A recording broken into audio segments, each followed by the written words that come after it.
18वं शतक, जेव्हा संपूर्ण भारतवर्षात अशांती आणि अराजकता माजली होती, हिंदू धर्मावर संकटाचे नभ दाटून आले होते, तेव्हा एका दिव्य विभूतीनं धर्माची पुनर्स्थापना करून अत्यंत असाधारण काम केलं. त्या म्हणजे पुण्यश्लोक अहिल्याबाई होळकर. सोमनाथ, पुष्कर, काशी, अयोध्या, उज्जैन अशा सर्व पवित्र नगरींमधील आमच्या इष्ट आराध्य देवतांच्या मंदिराचा जीर्णोद्धार आणि पुनर्निर्माण केलं.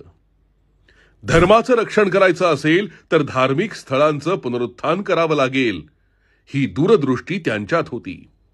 फक्त मंदिरच नाही, शेकडो पाणपोई, घाट, विहिरी, रस्ते त्यांनी निर्माण केले. हातमाग आणि वस्त्रोद्योगाची केंद्र तयार केली. गुन्हेगारांना कठोर शासन केलं आणि गुणवंतांचा, कलाकारांचा यथोचित सत्कार केला.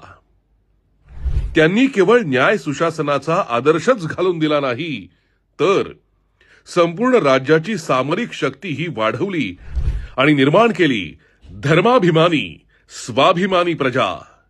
एका सामान्य कुटुंबातून येऊन एक कुशल सम्राज्ञी बनणाऱ्या या थोर राणीचे आपल्यावर अनन्य उपकार आहेत.